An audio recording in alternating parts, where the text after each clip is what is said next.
హిందూ జనాభాను తగ్గించడానికి ఇప్పుడు ఆహార పదార్థాల్లో రసాయనాలు అనేవి కలుపుతూ ఉన్నారన్నమాట. సో అలా ఎందుకు కలుపుతారు అనుకోవచ్చు. ఇది ఇప్పుడు మొదలైంది కాదండి. ఎప్పుడైతే మన మీద తుష్కరులు అనేది దాడి చేయడం మొదలుపెట్టారో అప్పటి నుంచే ఇది చేసుకుంటూ వచ్చున్నారు. ఫస్ట్ ఆఫ్ ఆల్ వాళ్ళు భారతదేశంలో ఎంట్రీ కావడానికి వీలు లేకుండా రాణా ప్రతాప్ గారు ఎన్నోసార్లు దానిని అడ్డుకున్నారు. దానికి వాళ్ళు ఆలోచించింది ఏంటిదంటే హిందువులను నేరుగా ఎదుర్కోలేం, హిందువులను మభ్యపెట్టి ఏదైనా వశపరుచుకొని వాళ్ళని మనం సపోర్ట్ తీసుకొని వాళ్ళ మీదనే దాడి చేస్తే అప్పుడు మాత్రం మనం గెలవగలుగుతాం అని చెప్పి ఆ కాలం నుంచే ఇవన్నీ నడుస్తున్నాయి అన్నట్టు. వాళ్ళు చేసే పద్ధతి ఏంటంటే హిందువులను ఏ రకంగా బ్రేక్ చేద్దాం, చంపుదాం. వాళ్ళ దాంట్లో వాళ్ళ ఖురాన్లో ఉన్నది ఒకటే ఒక మాట అండి, అల్లాని పూజించని వాడు కాఫీర్ను చంపాలి అని చెప్పేసి. పవిత్ర గ్రంథం అనేది ఏది కూడా చంపమని ఎవరు చెప్పరు, కానీ వాళ్ళ ఖురాన్లో ఇది రాసి ఉంది.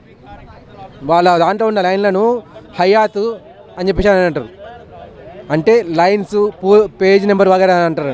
వాటితో పాటు క్లియర్గా మన వాళ్ళు ఎంతోమంది ఆ ఖురాన్ని చదివి ఈ విషయాలను బయటకు తీసుకొచ్చారు. అంటే ఒక మత గ్రంథం అనేది ఎంత హీన పద్ధతిలో ఉందో చూడండి. అంటే వాళ్ళు బతకడానికి అని చెప్పేసి ఎవరైనా చంపమని చెప్పేసి వాళ్ళ గురువులు చెప్తున్నారు. వాళ్ళు చెప్తున్న దాన్ని బట్టి ఇప్పుడు ఈ కెమికలైజేషన్ అని చెప్పేసి ల్యాండ్ జిహాద్, లవ్ జిహాద్, బిజినెస్ జిహాద్, తూక్ జిహాద్, మూత్రం ఆ జిహాదులు ఇవన్నీ చేసుకుంటూ వస్తున్నారు.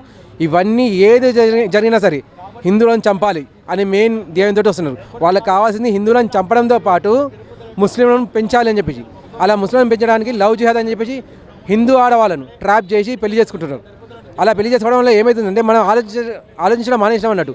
మన హిందువులలో ఒక ఆడామె తక్కువ అవుతుంది అంటే ముస్లింలో ఒక ఆడామె పెరుగుతుంది. అంటే ఆ ఆడామెకు హిందువులో అయితే 2 పిల్లలు కలుగుతారు. మనం రాజ్యాంగాన్ని గౌరవిస్తూ 2 పిల్లల వరకు ఆలోచిస్తున్నాం. వాళ్ళ దాంట్లో అలా కాదు, వాళ్ళ దాంట్లో 12-13 మంది పిల్లలైనా కంటున్నారు. అంటే మన దగ్గర ఒక అమ్మాయి పోతే 2 పిల్లలు, అంటే తనతో పాటు ముగ్గురం మనం లాసేద్దాం. కానీ అదే అమ్మాయి ముస్లింలలోకి వెళ్తే ఒక అమ్మాయి పెరుగుతుంది ప్లస్ 13 మంది పిల్లలు, అంటే మొత్తం 14 జనాభా పెరుగుతుంది. అంటే -3 అంటే 14 + 3 అంటే 17 జనాభా వాళ్ళకు కలిసి వస్తుంది అన్నట్టు. ఆ రకంగా ఆలోచిస్తూ హిందువులను చంపుదామని చెప్పేసి ఈవెన్ ఫుడ్లో కూడా కెమికల్స్ కలుపు ఇస్తున్నాడు. మొన్న మధ్య కేరళలో చిన్న అబ్బాయి ఒక చాక్లెట్ తింటే ఆ చాక్లెట్లో ట్యాబ్లెట్స్ వెళ్ళాయి. ఆ ట్యాబ్లెట్స్ అబ్బాయిలు కాదు 18 ఏళ్ళ పిల్లలు తింటే వాళ్ళకి పిల్లలు పుట్టకుండా పనిచేస్తాయి అన్నట్టు. అటువంటి వాళ్ళు చిన్న పిల్లలని చెప్పి కూడా ఆలోచించకుండా చిన్నపిల్లలు కూడా అటువంటి చాక్లెట్ ఇస్తున్నారు. అంటే వాళ్ళు ఎంత హీనంగా ఆలోచిస్తున్నారు, ఎంత నీచానికి ఒడిగడుతున్నారో మీరు అర్థం చేసుకోవచ్చు. అంటే ఇప్పుడు మనం చూసుకున్నట్టయితే పురుషుల్లో కూడా అంటే ఇప్పుడు ఏవైతే ఆహార పదార్థాల్లో రసాయనాలు అయితే కలుపుతున్నారో పురుషుల్లో కూడా సంతానోత్పత్తి అనేది దెబ్బతింటదని చెప్పి తెలుసు మనకి. అయినా కూడా వాళ్ళకి తెలిసి కూడా ఇలా చేయడం అనేది ఎంతవరకు కరెక్ట్ అంటారు? ఫస్ట్ ఆఫ్ ఆల్ దీన్ని వాళ్ళ దాని మీద అనడం కంటే మనల్ని మనం తిట్టుకోవాలండి. ఫస్ట్ ఆఫ్ ఆల్ ఏం చేస్తున్నారంటే బయట ఒకరు ఉల్లిగడ్డలు 100కు 5 కిలోలు అమ్ముతున్నారంటే వీళ్ళు ఏం చేస్తున్నారంటే 100కు 4 కిలోలు అమ్ముతున్నారు. ఆ ఉల్లిగడ్డలను కూడా రసాయనాల్లో ముంచుకొని తీసుకొని వస్తున్నారు. ఆ రసాయనాలను ముట్టుకున్నా తిన్నా ఎఫెక్ట్ సేమ్. మగవాళ్ళకు వీర్యం కాదు, వీర్యాలు శుక్రకణాలు రావు, ఆడవాళ్ళకు అండ ఉత్పత్తి జరగదు. ఒకవేళ అమ్మాయిలు ఉంటే వాళ్ళకి అండాలు అనేది తొందరగా విచ్ఛిన్నం అవుతున్నాయి. ప్లస్ బిర్యానీ అని చెప్పేసి ఇప్పుడు కొత్తగా వస్తుంది, ఎప్పటి నుంచో ఉంది. కాకపోతే బిర్యానీలో కూడా వాళ్ళు మాత్రలు కలుపుతున్నారు. ఆ బిర్యానీలో కూడా మొన్న మధ్య ఆర్టీసీ క్రాస్ రోడ్లో ఒక హోటల్లో ట్యాబ్లెట్స్ దొరికినాయి. అది ఫేమస్ హోటల్, అది నేను కూడా ఆ హోటల్లో తిన్నాను. టేస్ట్ చాలా బాగుంది అని చెప్పి నేను నలుగురికి చెప్పాను. అది చెప్పడం చాలా పెద్ద తప్పని చెప్పి నాకు ఇప్పుడు తెలిసింది. దాంట్లో ట్యాబ్లెట్స్ వెళ్ళాయని చెప్పేసి. అంటే వాళ్ళు ఆ ట్యాబ్లెట్స్ కలిపి హిందువులను టార్గెట్ చేస్తున్నారు. నేను అక్కడ తింటున్నప్పుడు ఒక ముస్లిం అతను వచ్చేసి భయ్యా అప్నా అని చెప్పేసి అన్నాడు. అప్నా అంటే వాళ్ళకి సపరేట్ ఏమైనా ఇస్తారని చెప్పేసి అనుకున్నాను నేను. కానీ అప్నా అంటే వాళ్ళకి సపరేట్గా ఒక రైస్ వండుతున్నారు, మనకు సపరేట్గా ట్యాబ్లెట్స్ కలిపి అమ్ముతున్నారు. ఇప్పుడు ఇది అర్థమైంది నాకు. సో మీరు అందరూ గుర్తుపెట్టుకోవాల్సింది, వాళ్ళు 99 బిర్యానీ ఇస్తున్నారు అని చెప్పేసి ఎగబడి తినకండి. పక్కన 110 రూపాయలది హిందూది ఉంటే ప్లీజ్ అక్కడికి వెళ్ళండి, అక్కడ పోయి తినండి. వాళ్ళు చేస్తుంది ఇదే, హిందూ సంతానోత్పత్తి తగ్గించాలి, మగవాళ్ళకు మగతనం లేకుండా చేయాలి. ఫుడ్ జిహాద్ తోటి ఇదే చేస్తున్నారు వాళ్ళు. ల్యాండ్ జిహాద్ అని చెప్పేసి ఒక గల్లీలోకి ఒక చివరి ఇల్లు తీసుకుంటున్నారు. వాళ్ళు ఇల్లు తీసుకొని అక్కడి నుంచి గొడవలు మొదలు పెడుతున్నట్టు. వాళ్ళు ఏం చేస్తున్నారంటే మీరు చేసే పండుగల వల్ల మాకు డిస్టర్బెన్స్ అవుతుంది, ఆ పండుగలను ఆపండి అని చెప్పేసి. 4 మన వైపు సపోర్ట్ చేస్తున్నారు, 6 వాళ్ళ వైపు సపోర్ట్ చేస్తున్నారు. అరే ఆయన ఒక్కడు ఉన్నాడు, ఎందుకు ఆయనను బాధ పెడుతున్నాడు అని చెప్పేసి. మన హిందువులు ఆలోచించట్లేదు. మన హిందువులు ఏంటంటే మానవత దృక్పథంతో చేస్తున్నారు. కానీ వాళ్ళు ఏం చేస్తున్నారంటే వాళ్ళ మతపరంగా చేస్తున్నారు. మీ పూజలను ఆపుకుంటూ మీ ఈ ఇలాకాలోనే మా వాళ్ళని పెంచుతామని చెప్పేసి ఒకటి గుర్తుపెట్టుకొని ఊర్లో ఒక్క కుటుంబం ఉన్నా వాళ్ళు 10 కుటుంబాలు ఉన్నా వాళ్ళదే పై చేయి నడుస్తూ ఉంటుంది. ఇది మాత్రం గుర్తుపెట్టుకోండి. వాళ్ళు ఎక్కడ ఉన్నా కానీ ఒక కన్నేసి ఉంచండి. అంటే ఇప్పుడు ఆధారాలు లేకుండా ఒక మతాన్ని లక్ష్యంగా చేసుకొని వ్యాఖ్యలు చేయడం అనేది కరెక్ట్ అంటారా మరి? వ్యాఖ్యలు చేయడం అంటే ఎవరండి? అంటే వాళ్ళు నేను చెప్తున్నానండి, వాళ్ళ ఖురాన్లో కానీ వాళ్ళ ఇంకోటి ఉంది, దాని పేరు గుర్తుకు రావట్లేదు. వాళ్ళ నియమాలు పెట్టుకున్నట్టు ఇవి నియమాలు అని చెప్పేసి వాళ్ళు పెట్టుకున్న నియమాలలో ఏముందంటే ఆ బుక్లో ఫస్ట్ మీరు ఏదైనా ఒక ఊర్లో ఒక వీధిలో అన్న, తమ్ముడు, నాన్న, బాబాయ్ అనుకుంటూ వెళ్ళండి, ప్రాధేయపడండి, వాళ్ళ దగ్గర పని నేర్చుకోండి, ఆ పని నుంచి వాళ్ళని వెళ్ళగొట్టండి, వాళ్ళ వీధిలో జాయిన్ కావండి, వాళ్ళ వీధిలో ఒక ఇల్లుని సంపాదించండి, ఒకటి సంపాదించి ఇంకో నలుగురు జాయిన్ అయ్యేటట్టు చేయండి, నలుగురు జాయిన్ అయినాక వాళ్ళు అక్కడ ఉండకుండా పరిస్థితులు పెంచండి, వాళ్ళను ఏదో ఒక గొడవతో పంపించండి అని చెప్పి మాట్లాడుకుంటూ వాళ్ళు ఆ లిస్ట్ రాసుకున్నట్టు. దాంట్లో మెయిన్ థింగ్ ఏంటంటే 33% వచ్చేంత వరకు గమ్మున కూర్చోండి. ఒకసారి 33% వచ్చిందంటే వాళ్ళు మనల్ని ఆపలేరు. ఎందుకంటే మనం వాళ్ళకి ఓటేసుకుంటాం, రాబోయే నాయకుడు మనవాడే వస్తాడు. ఇది వాళ్ళు క్లియర్గా రాసుకున్న నియమాలు అన్నట్టు. 33% వచ్చిన తర్వాత నరకండి, ఊచకొత కొయ్యండి, ఏదైనా చేయండి. మీరు పొరపాటున చనిపోతే మీకు స్వర్గంలో 72 ఊర్లు వస్తారు. ఈ మాట కూడా వాళ్ళ నియమాలలో రాసుకున్నారు. ఆ స్వర్గం అనేది వాళ్ళల్లో ఎవరు కూడా ఇంతవరకు చూసిన వాళ్ళు లేడు. కానీ ఈ నియమాన్ని అనేది వాళ్ళు ఖచ్చితంగా నమ్ముతున్నారు. ఇలా నమ్మడం వల్ల వాళ్ళల్లో ఉన్న యువత కూడా చెడు దారి పడుతుంది. లవ్ జిహాద్ అంటూ, ల్యాండ్ జిహాద్ అంటూ చేస్తున్నారు. ఇవన్నీ మానుకొని అసలు మీరు అనుకునే స్వర్గం అంటూ ఏదీ లేదు, పైకి పోయి మీరు చేసేది ఏదీ లేదు. ఇక్కడ చేస్తున్న నరక బాధలు మీరు కూడా పైకి పోయిన తర్వాత నరక బాధలనే అనుభవిస్తారు.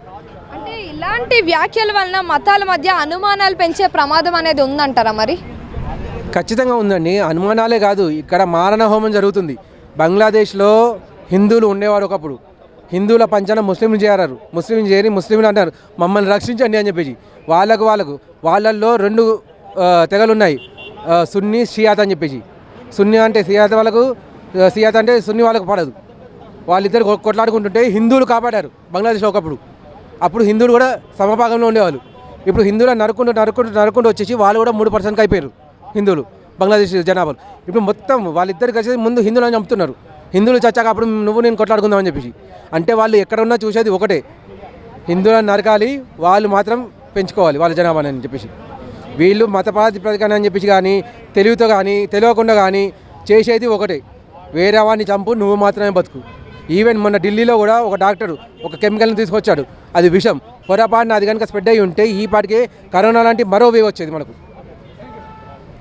అంటే ఇప్పుడు హిందువుల జనాభాను తగ్గించేందుకు ఆహారాన్ని ఆయుధంగా వాడుతున్నారు అనుకోవచ్చా మరి? ఆహారం అని కాదండి, లవ్ జిహాదు, ల్యాండ్ జిహాదు, ఫుడ్ జిహాదు, వాటర్ జిహాదు, ఫుడ్ జిహాదు, దేని పెట్టుకున్నామని వాళ్ళు జిహాద్ అని చెప్పి పెట్టుకున్నారు. అంతేందుకు బొంబాయిలో 26/11 దాడులు జరిగాయి, అది కూడా జిహాద్ పేరు మీద వచ్చింది. వాళ్ళు జిహాద్ అంటే పవిత్ర యుద్ధం అని చెప్పి పేరు పెట్టుకున్నారు. పవిత్ర యుద్ధం అంటే పవిత్రంగా పోరాటం చేయడం.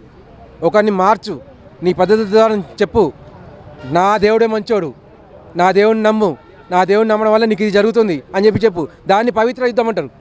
పవిత్ర యుద్ధం అంటే ఎదుటివాడిని చంపడం కాదు, ఎదుటివాడిని నపుంసకం చేయడం కాదు, లేకపోతే ఎదుటివాడి ల్యాండ్ను ఇప్పుడు ఏమంటారు వక్ఫ్ చట్టం అని చెప్పేసి ఒకటి వచ్చింది, పాతకాలం నుంచే ఉంది కానీ ఇప్పుడు అందరికీ తెలుస్తున్నది. ఆ వక్ఫ్ చట్టం వల్ల ఏ ల్యాండ్ అయినా కానీ తనదని చెప్పేసి నిరూపించడం మనకు హక్కు ఉంది.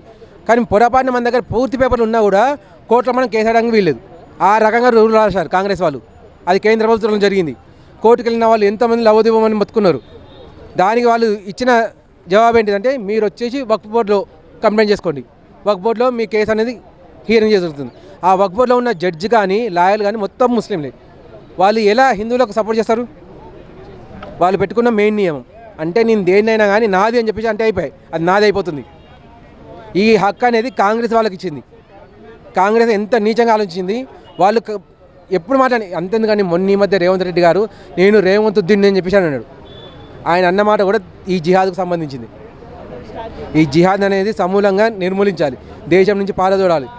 అసలు ఫస్ట్ థింగ్ ఏంటంటే ముస్లింలనే పారదోడాలండి. ఎందుకంటే వాళ్ళకు కావాలని చెప్పేసి పాకిస్తాన్ ఇచ్చారు, వాళ్ళకి కావాలని చెప్పేసి బంగ్లాదేశ్ ఇచ్చారు. 2 ఇచ్చాక ఇంకోసారి అడిగే హక్కు వాళ్ళకి ఎట్టి పరిస్థితిలో లేదు. మత ప్రాతిపదికన ప్రపంచంలో విడిపోయిన ఒకే ఒక్క దేశం భారతదేశం, అది కూడా 2 సార్లు విడదీయబడింది. ఇప్పుడు మనకు హిందూ దేశంగా ప్రకటించుకునే హక్కు పూర్తిగా ఉంది. కానీ బీజేపీకి ఆ అధికారం ఇవ్వట్లేదు. మనమే మన వేలుతో మన కన్నునే మనం పొడుచుకుంటున్నాం.